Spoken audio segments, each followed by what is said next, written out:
Welcome and thank you for joining me for this installment of You Don't Need a Business Plan to Secure a Financing Solution for Your Business, brought to you by Constructum Online Learning. In this installment, I will look at principle number 4, the price of money.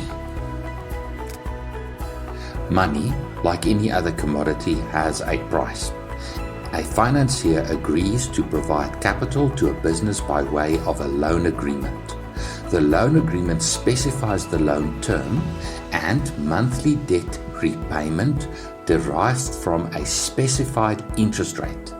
The monthly debt installment consists of a capital repayment and an interest on the debt. To calculate the finance cost, you need to understand the price of money. What is the price of money? The rate of interest on the loan is the price of money. Let us first understand the cost of finance. A business uses money as a means to an end. Lebo needs money to buy stock to sell to her customers. De Bang needs money to secure a consignment of medical equipment to fill his customer's purchase order. Andy needs money to buy a delivery vehicle to serve his clients. De Bang needs money to facilitate trade between his business, suppliers and customers. And CNC Civils needs money to buy a commercial property to accommodate the business. The cost of money is as much an input cost as the cost of stock or raw materials might be for a business. Understanding the cost of money is very important, as this directly impacts the cash flow and ultimately the profitability of the business. Let's look at an example. Lebo wants to buy stock to sell to her customers. The supplier's invoice amounts to 100,000 Rand. In addition, Lebo must pay delivery costs of 950 Rand. Lebo believes that she can sell the stock within 6 months to her clients with a markup of 65%. But Lebo does not have the money to buy the stock. A financier agrees to provide Lebo's hair salon with the capital by way of an unsecured business loan over 6 months at an interest rate of 24% per annum. According to the loan agreement, Lebo must pay off the debt over 6 months. Every month, Lebo must make an installment consisting of a capital amount repaid plus interest amounting to 17,668.80 cents. Over 6 months, Lebo makes 6 loan repayments totaling 106,012.80, of which 100,950 Rand is capital repaid and 5,062 Rand 83 cents is interest on the loan. Let's calculate the gross profit margin. The supplier invoice of 100,000 plus the delivery costs and the finance costs is in total 106,012. That's the cost of sales. Deduct that from the sales revenue of 165,000 Rand and you arrive at a gross profit of 58,987, or calculated as a gross profit margin that comes to 59%. Lebo originally estimated that she could make a markup or gross profit of 65% on the stock. However, the cost of finance resulted in a gross profit margin of 59%. This difference, 6%, is the cost of finance. The cost of finance is calculated by way of the interest on the loan over the term. The rate of interest is the price of money. But how did the financier decide on a rate of 24% per annum for the loan granted to Lebo's hair salon? The answer to this question is in 2 parts. Firstly, the rate of interest is a risk premium. And secondly, the rate of interest is derived from the prime lending rate. It's not as complicated as it might sound. Let me explain. A risk premium. Financiers, as I've said before in this series, are risk averse. The financier wants to secure the capital and earn interest on the debt. To understand, let us consider different types of financing solutions. An unsecured business loan to Lebo's hair salon. Lebo's business has a 6-month track record with no financial statements to support an application for finance. She cannot have financial statements because the business has not completed a full financial year of trading. Lebo can, however, demonstrate her ability to make sales and manage cash flow by way of 6 months business bank statements. The financier can see the sales revenue going into the business bank account and can also see business expenses leaving the bank account. But Lebo's hair salon has no assets to offer to the financier as security or collateral for the debt. Consequently, the financier will demand that Lebo sign personal surety for the debt and will apply a high rate of interest on the loan. Asset finance for AJ Logistics to buy a delivery vehicle. Andy has been successfully managing his business for 5 years. AJ Logistics reported good financial results in their latest financial statements.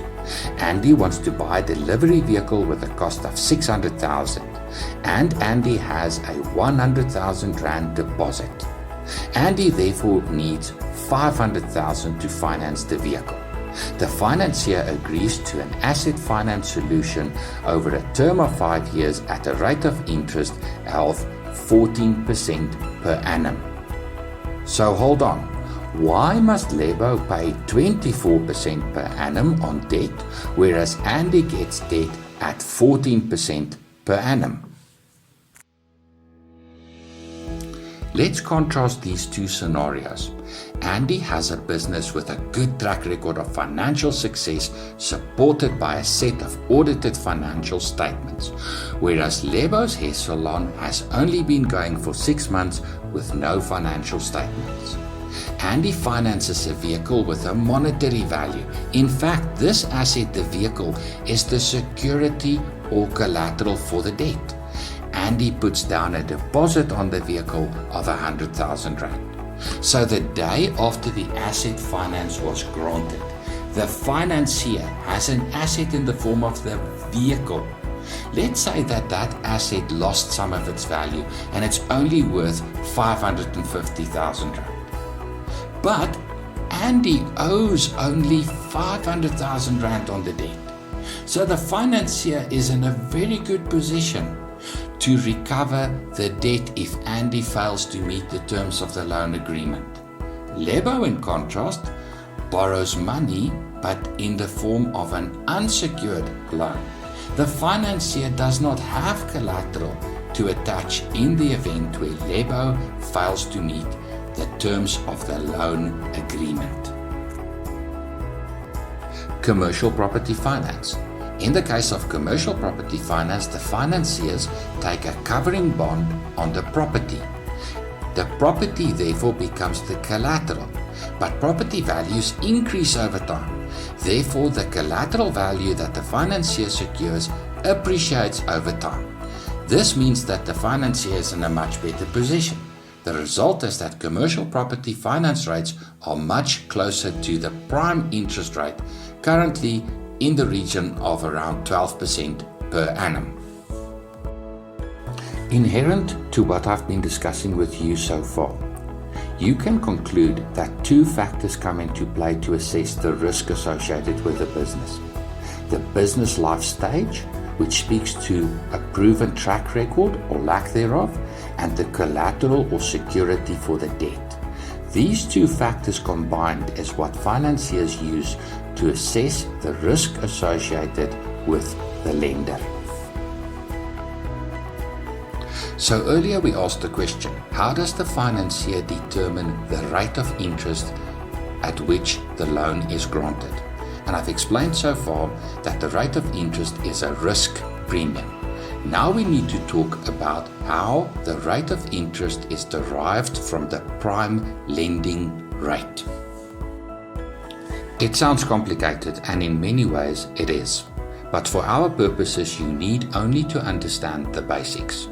We need to take a few steps back and delve into some basics of monetary policy. In most modern economies, the monetary policy of the state is managed by an independent central bank. The South African Reserve Bank is our central bank and has a number of tools with which it can manage monetary policy.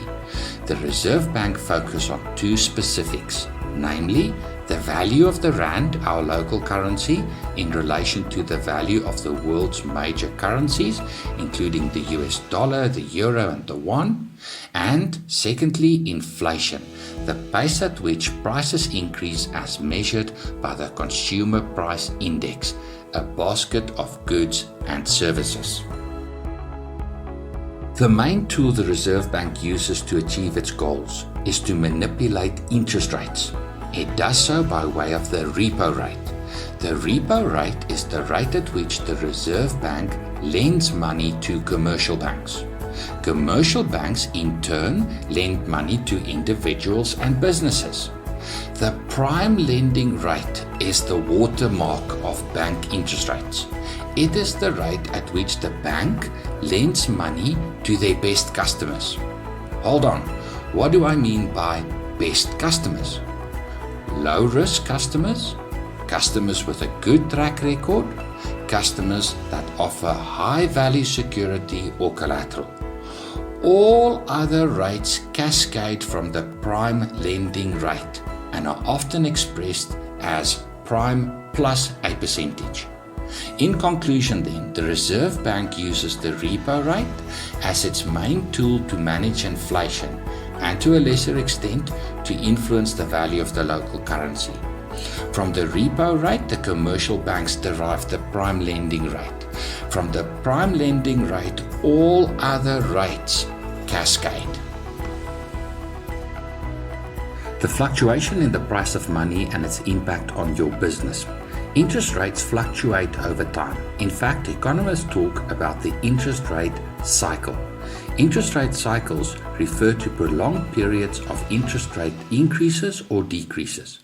As interest rates represents the price of money, and the price of money determines the cost of finance and input cost in your business, it follows that interest rate cycles impact your business directly.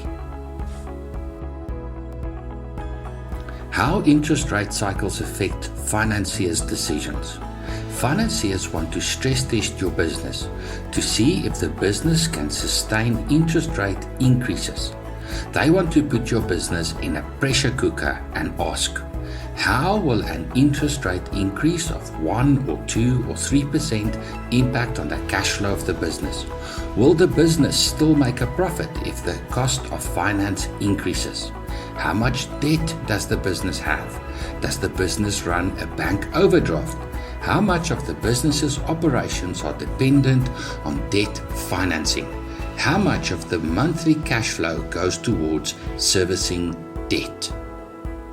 As a business manager, it is imperative that you understand the price of money and how your business will be impacted by interest rate fluctuations. Thank you for listening. I trust you found the content informative. For more videos like this, please visit the Constructum online learning channel on YouTube. And don't forget to subscribe. Good luck with your business.